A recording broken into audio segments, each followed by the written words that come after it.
What is going on, you guys? Welcome to episode 20 of the Purple and Gold Perspectives podcast. I'm your host, Mike Javid, and today we are going to be discussing whether or not your Los Angeles Lakers are title contenders.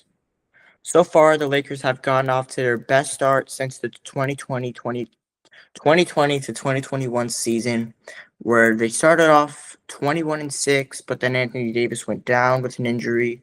Then LeBron went down, and Lakers just couldn't get back to fully healthy until the playoffs. They went on a 5-game winning streak, but lost in the first round to the Suns. However, this year, the Lakers have the Luka, LeBron, and Reeves have only played a combined, I believe, 30 out of 51 total games this season.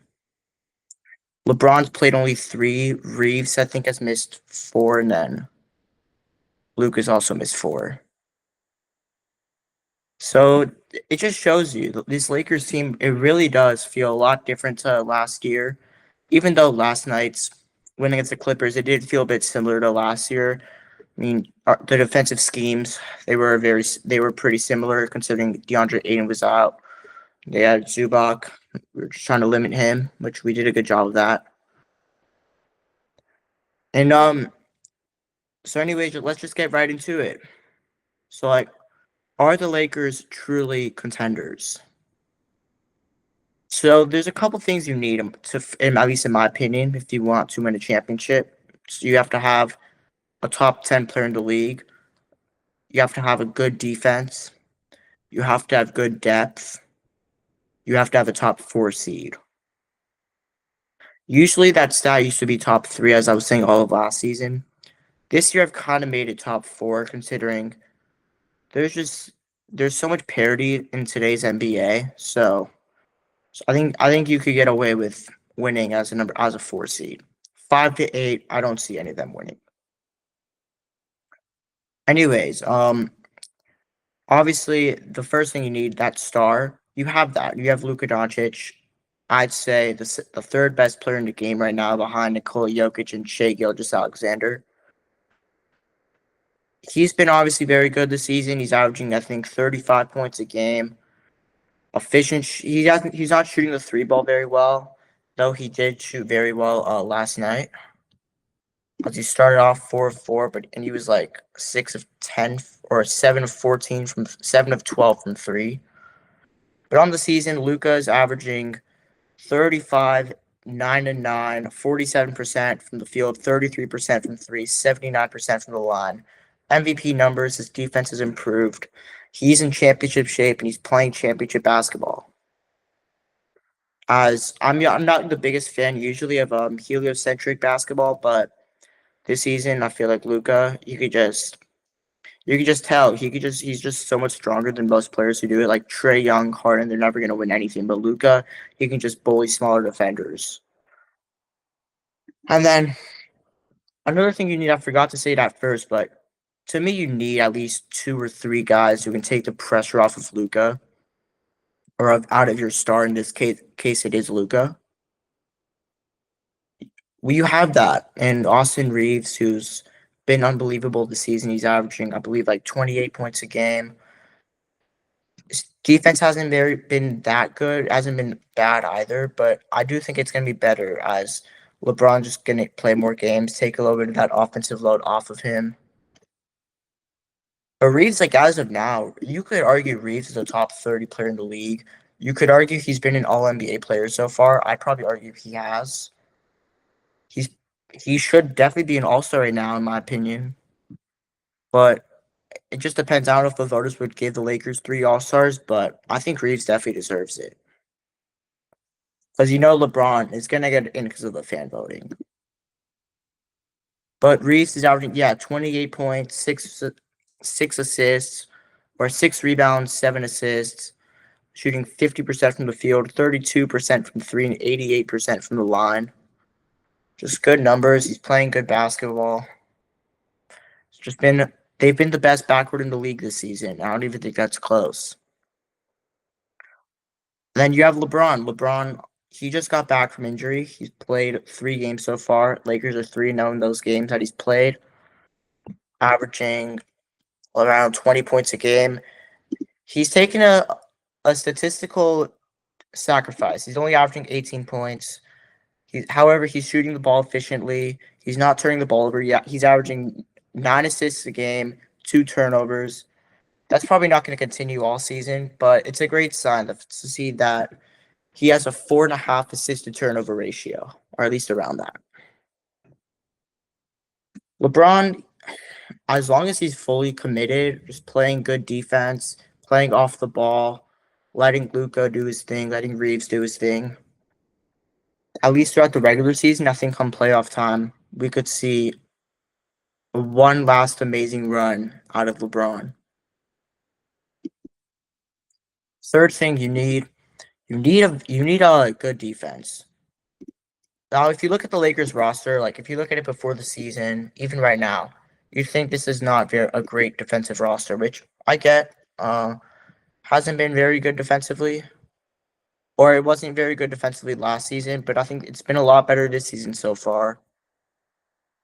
Like even if you just look at the stats, the Lakers are allowing about 100. They're about 11 or 5th to 15th, somewhere around that, in points allowed per game. I mean, defensive rating. I haven't really looked this up yet. I'm gonna do that right now. Lakers are at Lakers are at 114.4, which is 14th in the league. Usually, you do need a top 10 defense, but I do think this number could go up as the season goes on. Just more games played with each other. It's gonna help. And also, like offenses are rolling right now. Like they've taken a. I kind of feel like they've taken another step. Like 114.4. Usually, it's like that's bottom half of teams. Maybe a little bit below average, but this year it's 14th. And then obviously you have Marcus Smart, very good point of attack defender this season. Gabe Vincent's still a solid defender for his size. Luka, Reeves, they've been playing solid defense this year. LeBron's a pretty good on-ball defender. Then DeAndre Ayton, as long as he's fully committed as a rim protector, that's what the Lakers lacked last season. That's why Minnesota they could not hang with Anthony Edwards. But now the Lakers, they have that point of attack defender that they did not have last year. That was Jordan Goodwin, Dorian Finney-Smith. Now that's Marcus Smart. Now that's Gabe Vincent. Jared Vanderbilt, but he's not in the rotation right now. Overall, Lakers, their defense is pretty good. They probably need a little bit more size. Forwards, they still probably do need a big wing off that bench. So they do have Laravia. One more wouldn't hurt. Kind of like a lob threat that can shoot threes. A PJ Washington, Najee Marshall kind of player. Anyways, next thing, depth. The Lakers, they certainly, maybe not certainly, but I thought their depth has been okay this season. Their bench, they're not. They don't really have. They're not really that high in bench point rankings. As Jake LaRavia is averaging 10. Marcus Smart's averaging 9. Dalton Connect is averaging 7 a game, but he's not in the rotation right now. Jackson is averaging 5.5, and Gabe Vincent's averaging 3. So that just combines for about like 25 or 27 bench points per game, at least out of those 4, which isn't that bad. But anyways, like you can't just go off that because the Lakers, they have good role players. Rui Hachimura having a great season.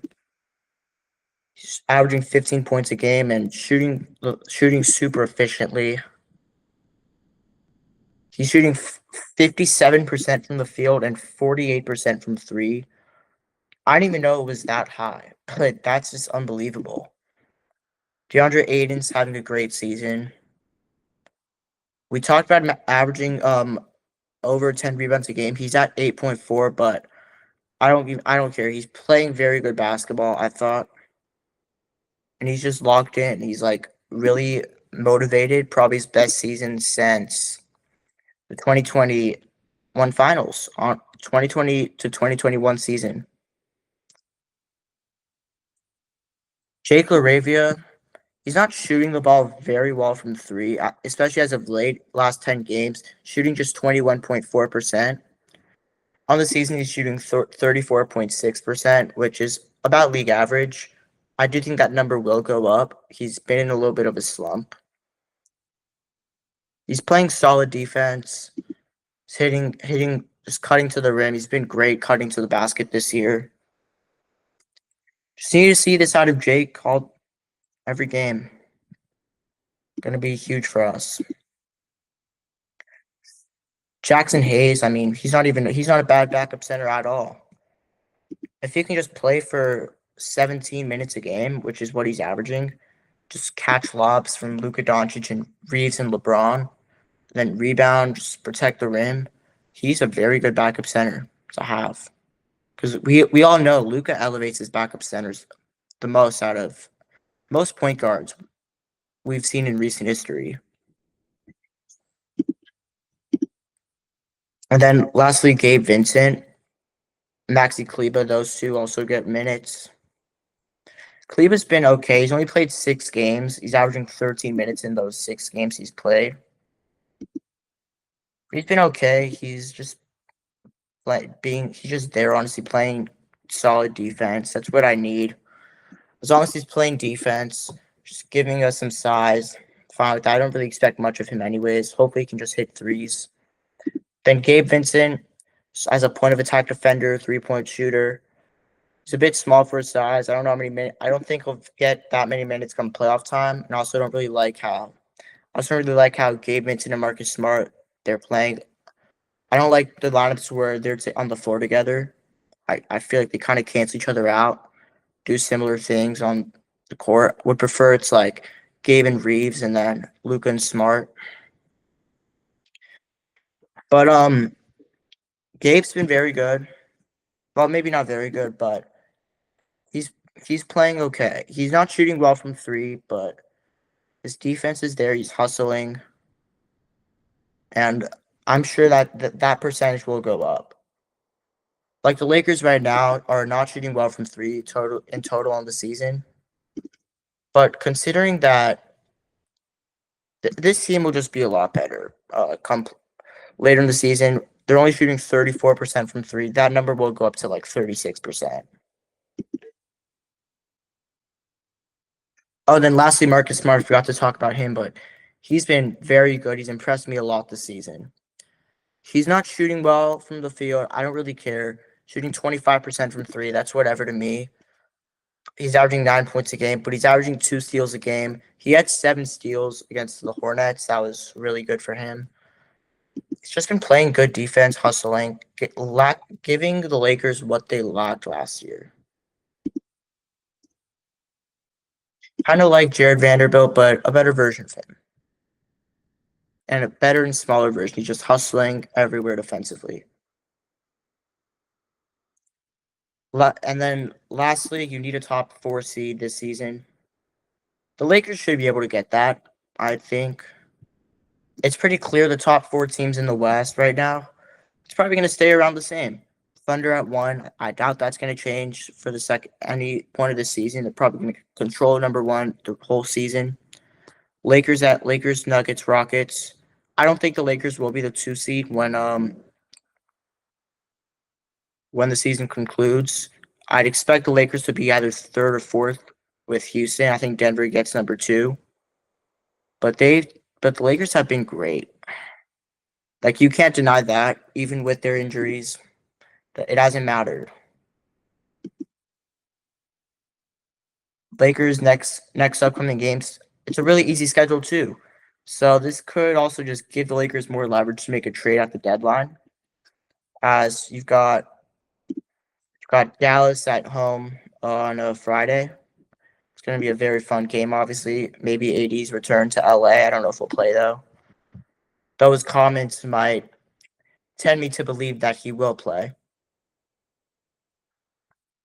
Then you have Pelicans, Suns back-to-back at home.